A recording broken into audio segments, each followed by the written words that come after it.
Esselamu Aleyküm ve Rahmetullah ve Berekatuhu. Güzel kardeşlerim, can dostlarım, gönül dostlarım, izleyenler, dinleyenler, bütün insanlar. Her birinizi can gönülden çok hem de çok sevirəm güzel kardeşlerim. Ne yaxşı ki varsınız, ne yaxşı ki Rabbimiz Allah var, onun gözəllikləri var. Allahın vədi haqqdır. Buyurur ki, qulum mənə can gönüldən qovuşmağı diləsin. Mən onun duasına icabət eləyərəm deyir. Gəlin beraber Allah'a qovuşmağı diləyək inşallah Taala.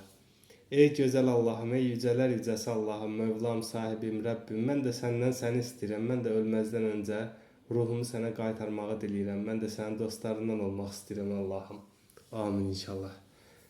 Ne zaman bu dua içimizdə tumurcuqlanarsa, ne zaman can gönüldən Allaha bu duanı ilətəriksə, o zaman anında Allah duamızı eşidər, görər, bilər. Rəhm əsması ilə təcəlliyə başlayar, gözümüzdən, qulağımızdan, qəlbimizdən pərdələri qaldırar. Qəlbimizə ulaşar, özünə çevirər, nur yolu açar, zikr eləyərik, zikir səbəbindən huşu sahibi olarıq.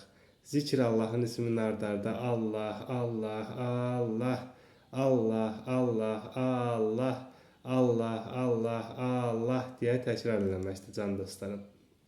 Zikri təkrar elədikcə Allahın qatından rəhmət, fəzil, rəhmət, salavat nurları qəlbimizə enməyə başlayır və bizi zülmətdən nura çıxardır Rəbbimiz Allah.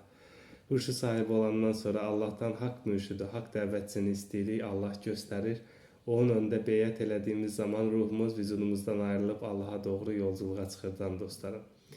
Əmmarə, ləvvamə, mülhümə, mütmainə, raziyə, marziyə, təskiyə qədəmələrini keçib Allah'ta fənafillah olur can dostlarım. Allah'ın indində ilməl yəqin, aynəl yəqin, haqqul yəqin vardır. İlməl yəqin ulaşanlar Allah'a canı gönüldən qovuşmağı diləyənlərdir.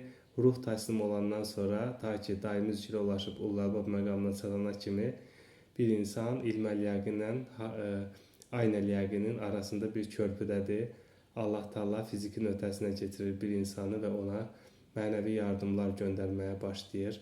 Bir kişinin əgər qəlb gözü, qəlb qulağı açılarsa, o zaman Allahın söylədiklərini eşidər, göstərdiklərini görər can dostlarım.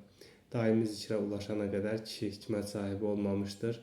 Daimi zikrə ulaşandan sonra Allah Taala kişini, yəni hər bir insanı hikmət sahibi eləyər. Hikmət sahibi olmaq, Allahla bərabər olmaq da Allahı görmək, Allahı eşitmək, daim Allahla təzəkkür eləmək, eşitsin sahibi, daimi zikrin sahibi olan insanlardır can dostlarım. Rəbbimiz Allah hər kəsi bu səviyyəyə ulaşdırmaq istəyir. Ruhu, vəci, nəfsi, iradəni də təslim alıb, tam təslim olan qullardan eləmək istəyir can dostlarım. Gəlin ona təslim olaq, Rəbbimiz Allahla bərabər olmaq bir gözəllikdir, bir xoşbəxtlik, bir mutluluq reseptidir can dostlarım. Hər şey onunla gözəldir, bütün gözəllikləri bizə yaşatmağa hazırdır Rəbbimiz. Yetər ki biz ona canı gönüldən qovuşmağı diləyək. Sadəcə bir tək dua gözəl qardaşlarım. Allahım, mən də ölməzdən öncə ruhumu sənə qaytarmağı diləyirəm. Məni də öz dostlarından elə, öz yardımçılarından elə, ya Rəbb diye bir duamızı gözləyir Allah canım dostlarım, gözəl qardaşlarım. Yaradılış səbəbimiz, kainatın sirri, açarı olan bu dua bizi bütün gözəlliklərə ulaşdıracaq inşallah Taala. Yetər ki canı gönüldən ona qovuşmağı diləyib gözəllikləri yaşayaq can dostlarım. Rəbbimiz Allah bizi çox sevir, qulumu sevib yarattım deyir. Zariyat 56'da buyurur ki, biz insanları və cinləri bizə qul olmasından, mənə qul olmasından başqa bir şey üçün yaratmadım.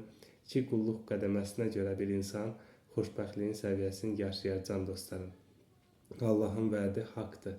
Allah Taala Casi 13 Bəqərə 29'da buyurur ki, yeri, göyü və onun arasındakiləri, yaratdığım bütün şeyləri deyir, hər şeyi insanın əmrinə müsəxxər qıldım. Bir tək insanı özüm üçün yaratdım. Kainatda ən üstün varlıq olan insanı özüm üçün yaratdım. Mənə qul olsun, mənə dua etsin, məndən yardım diləsin, mən ona yaxınam deyir, mən onun duasını da qəbul eləyərəm. Yetər ki mənim dəvətimi icabət eləyib amən olsun, mənə ruhun qaytarmağı diləsin, ilk əmri yerinə yetirmiş olsun. Əzəldən əbədə sadəcə bir tək din olub can dostlarım. İslam dini, İslam sözü zilm kökündən götürülüb, mənası təslim deməkdir. Ruhun, vəçin, nəfsin, iradənin Allaha təslim olmasıdır can dostlarım. Hər birinizi can gönüldən çox, həm də çox sevirəm gözəl qardaşlarım. Rəbbimiz Allah hər birimizi həm dünya, həm axirətdə bəxtəvər eləsin inşallah Taala. Assalamu aleykum və rəhmətullah və bərəkətuhu. Məğfirəti. Allah.